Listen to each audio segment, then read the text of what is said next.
Oh, quiet, please. Thanks, Fred. We're gonna start our program right away.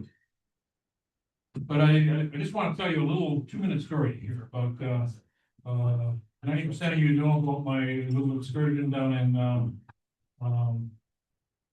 Guatemala and with the salmonella and the typhoid and whatever else.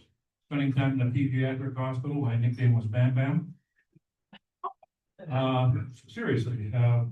So my nurses didn't speak a word one of English down there. So anyway, I went up to the White Court District Conference and White horse. White Horse. What did I say? White Court? You're still not 100%. So anyway, on the last day at 1 o'clock in the morning, my flight takes off at 6. And so what am I dreaming about? I'm dreaming about highway cleanup. And I went to lean over into the ditch in my dream, and I rolled out of bed and landed on my back, twisted. So fell out of bed basically. So I'd like to say I was chasing a grizzly bear or something like that. Anyway, so coming back was a little tough because my ribs, they confirmed that they were bruised. And I stretched my back out, got on the plane, and was enjoying a nice cup of coffee and a little muffin. And next thing you know, I can't breathe. That went on for about 4 minutes. So I started turning white. The lady beside me got the stewardess over and they pounded my back. Like I say, this is 4 minutes without breathing and trying to figure out what's going on. So I was almost an emergency case on the plane. My back is still bothering me, so that's 2. You get 3 out of this, right? That's 3? That's 3. Okay, well, I'm done. Okay. I'm glad you understood that. Yes, I'm glad I'm here too. We got 2 more meetings to go, and hopefully I survive those. Good. Self in the back of that. Yeah.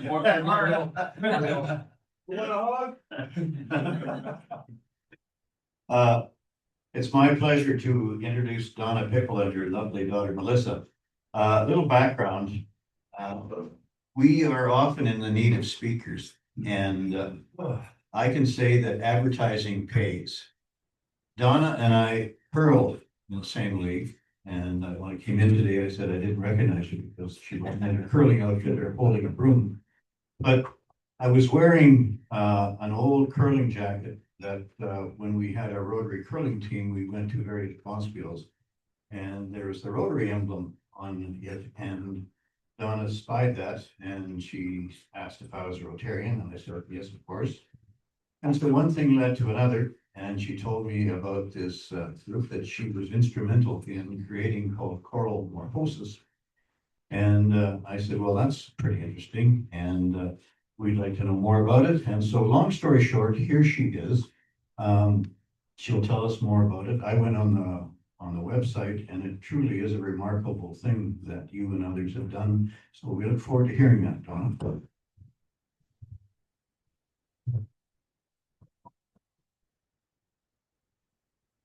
You're welcome. Stand up with me. Can't do it alone. Oh. Where's the best place to stand? Just by the lectern, there's good. Go. Well, first of all, thank you so much, Fred and Rob, for allowing us to come and talk to you this afternoon about choral morphosis. Yeah, I'm really excited to share with you who we are and what we do. So a little bit about myself. I've been married for 38 years. I have 2 daughters and 2 granddaughters. I enjoy golf, curling, and gardening. And as Fred mentioned, curling is how I got connected. I do have a background in agriculture. My first position, I was the secretary of the Choral Morphosis Art Society, and I'm now currently the treasurer. And I have been involved with Choral Morphosis through its development into a society. A little bit about Melissa. She's 32. She's been involved with Choral Morphosis since about 2013. She's very social, and as many of you have picked up already, she is a great hugger. That's one of her legacy activities. And she truly does personify unconditional love. You know, if you want to meet somebody who has no concept of what judgment is, that's going to be Melissa. We had so much fun in 2011. She was actually the youth ambassador for the Easter Seals, as we had a great year doing fundraising, doing television spots. I got a chance to rappel down Sutton Place Hotel. It was all great fun. Over the years, she's volunteered in the Dr. Gerald Zetter Center, which is a nursing home in South Edmonton. She helped port her residents down to the hair salon. It was a fantastic opportunity. Unfortunately, COVID shut that one down, so we haven't gotten back into doing it. She's currently a volunteer at the TELUS World of Science, as well as Blenders, which is a fabric recycler. She attends 3 fitness programs at the university in the Stedford Center. In fact, that's where she was this morning before coming here. She loves to go over to the ACT. The city hosts, they call it Rock and Rundle, which is a dance. So she loves going to the dance twice a week. And she does happen to have a disability. And I purposefully chose to say that she has a disability at the end, because I choose to, you know, while she does live with a disability, that's not who she is. She's all the other things that I wanted to say first. And that's how I like to approach anybody with a disability. So Choral Morphosis Art Society, our mission statement is to provide the opportunity for adults with developmental and physical disabilities to participate in music and arts, regardless of their abilities, to nurture all in a fun, safe, and inclusive environment. So Choral Morphosis is open to any individual 16 and over with a development or with any disability, whether it's an intellectual disability or a physical disability. So a bit of our history, it goes back to 2007, where 2 women recognized the need for an opportunity for those with the disabilities to participate in a choir. Tammy Jo Mortensen was the music director at Robertson Wesley United Church at the time, and was approached by a couple of individuals who wanted to be part of that choir, and it just was not a great fit. And so she realized that there was a need out there. So she joined with Melissa Molodechesky in order to create this program. So their passion and dedication created Choral Morphosis back in 2017 or 2007. And they rehearsed out of the basement of Robertson Wesley United Church and started with just 6 participants. In 2022, 5 individuals, including myself, the decision was made that it was time for us to become more of an autonomous group. Like, we've been kind of working under the umbrella of the Music Society at Robertson Wesley, but we wanted to become more autonomous. So we started the process of going through all the stages of creating a society. And I have to say, it was a really fun educational experience to develop a society from the ground up, from creating the mission statement, the objectives, to creating the bylaws, or working on policies. Like, there's so much involved. In 2023, we finally received our society status, and then in 2024, we finally received our status as a registered charity. So we were very excited to get to that phase. So Choral Morphosis has 3 programs that we run. We've got Choral Morphosis, which is kind of the choral element of it, choral arts, and then we offer a summer camp as well. So Choral Morphosis is our primary program. It's non-audition, and that's one of the things that makes our choir unique. A lot of choirs, you need to audition in order to be able to have a certain singing ability in order to be part of their choir. We're completely non-auditioned, and we have an entire range of abilities. We've got those that can actually sing quite well, and we've got those that are nonverbal. And all are welcome, and all participate, and all love it. We currently have approximately 40 participants in our Choral Morphosis program. We rehearse every week from September to June, and we provide 2 concerts, or put on 2 concerts every year. We do a Christmas concert as well as a year-end concert in June. We do and love the opportunity to get a chance to take our skills out into the community. So we have numerous times participated with the choirs at the Millwoods United Church, St. Timothy's Anglican Church, and Robertson Wesley United Church. We would do a joint performance during one of their Sunday services, and that's always been a lot of fun. It was a lot of fun to sing. It was about 10 years ago when the Special Olympics provincial competition was happening in Devon, and Choral Morphosis was invited to sing O Canada for the opening ceremonies. And then last year, we were invited to go out to Leduc for the International Day of the for Persons with Disabilities. They were having a kickoff in conjunction with their Light Up the Elevator in Leduc. So we were invited to go out and sing Christmas carols for everybody that had attended the Light Up ceremony. So Choral Arts is our second program, and that's for those that want a little bit more challenge. It's more of a musical theater type program. Melissa did participate in it at one point in time. Practicing became a little bit of a sticking point, so she's not currently a member of the Choral Arts program. They also rehearse every week. It's back to back with the Choral Morphosis program. We adapt the program. They rehearse all year. We adapt the program depending on how many members we've had. Some years we've had just one. So they did more monologue for the concerts. This year we're up, I think we're at 11. So we've doubled since last year. Last year we had 5, and now we're over 10. The performances historically have always just been part of our Christmas concert and our year-end concert, and built them into it. Last year, we actually took the step to take our choral arts group and create their performances and made it into a cabaret night. And so we combined that with a silent auction and a dessert cabaret and made that our major fundraiser of the year. So last year, they actually performed an adaptation of A Midsummer Night's Dream, which anybody here who's familiar with Shakespeare, there's a lot of work. Like, I was so proud of the people doing it, because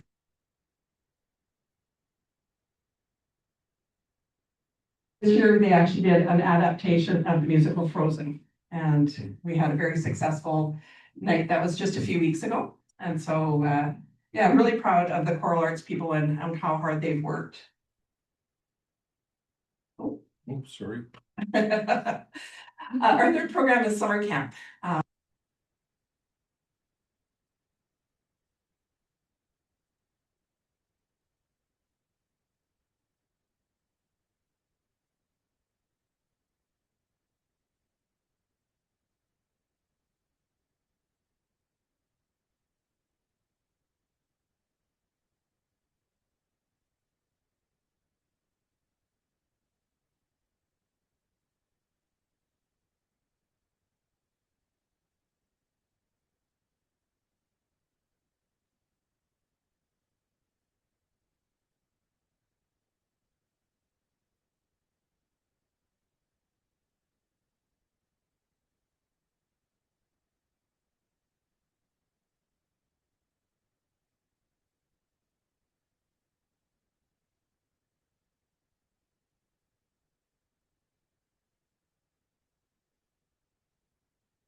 Donna and Melissa for doing that fabulous talk.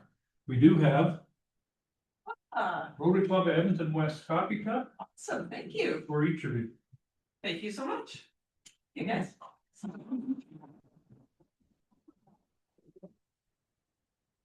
And you mentioned that it was Chrysalis that you're meeting in. I believe a bunch of our crew painted a hallway at Chrysalis 2 weeks ago. Yeah, so small world. So I also wanted to mention that online here we have Ann Orsini listening in. So say hi to Ann, everybody. Okay, and there seems to be Bruce waving a card. Okay, there you go. Okay. Come on up, Bruce. Yeah, no, I'm gonna actually stand back here. As you know, we receive, I circulate the letter from our Project Amigo student, Christian Alexander. We received a card from him this past week, indicating a thank you, so I wanted to share this with you. Since it's in Spanish, but I did a bit of translation and included in the card. So I'll circulate this around the club members, please, while we're getting ready for the next part of the program. Okay, and fine, Master, you want the mic that doesn't work? No, I'll talk. Okay, I see the mic also. Where's the clicker? Fred. Before I get into the slides, I don't like, where'd David go? I don't like you, David. David Weir? Yeah. He said he had, just said he had to leave. Ah, he must have knew what was coming. Exactly. Because I think I have to go. I don't like finding people, but His phone went off. David, your error was so egregious, okay? Your cell phone went off, okay? So that'll be $2.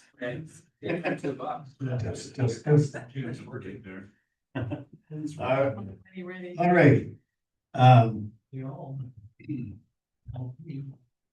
The rules are, guests can play, but they don't have to pay. It's gonna be visual riddles, basically, and I'll have a slide up there that the graphics suggest some words, and the idea is to get the words. Now, if you get it, that should be happiness, right? And that should be equal to a happy buck. If you don't, well, then that'll be $2, okay? And if anybody pipes up out of turn, that'll be $3. All right, so we'll start with Vic. Visual riddles. Okay, an example. City in the United Kingdom. What would that be? Liverpool, right? Okay, everybody on board? It's not complicated. Okay, Vic, here's a city in Ireland. At scale, something, or potato? Anybody? Vic, that'll be $2. Okay. Anybody? Well, there's a gal over there, right? Oh, wait. All right. Okay, so are we getting it now? All right. Now, here's a country in Africa. Equatorial Guinea. Very good. Wow. Daryl, here's a city in England. Hey, do it. Bye. Prime rib. $2. Natchez. Oh, Manchester. Okay. Okay. Daryl, here's a country in the Middle East. Ireland, Middle East. Oh. Oh, $3 for Andy. Iraq. Close. There's a Yeah. Yeah, see the man racking there? Iran. Just $1 then, okay. Dewart, there's a city in the UK.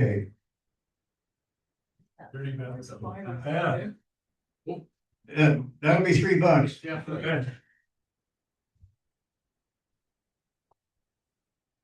Anybody? Uh-huh. Right. All right, Aaron? This is my favorite. An Alberta region.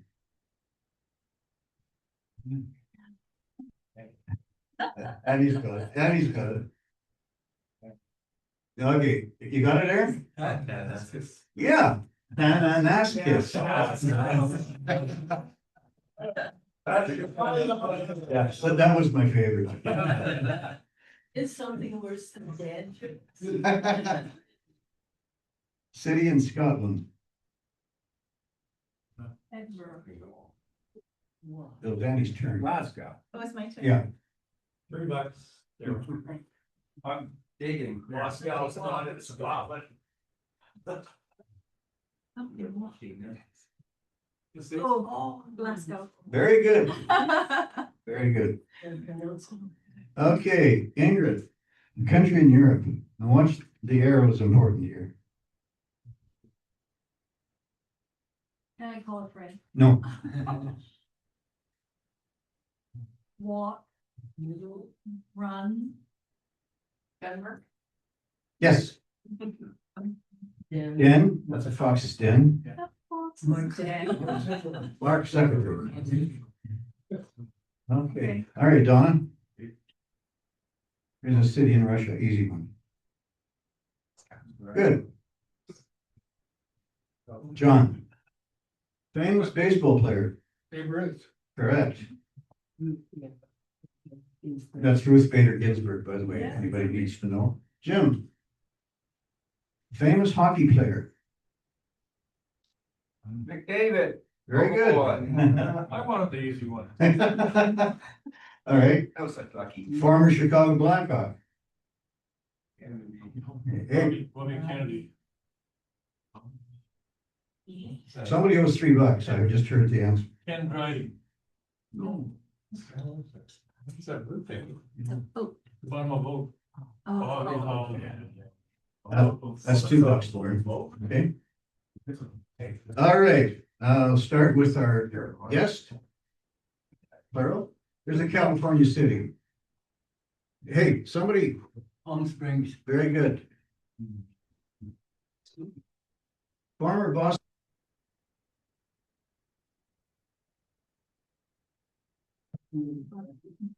Oh.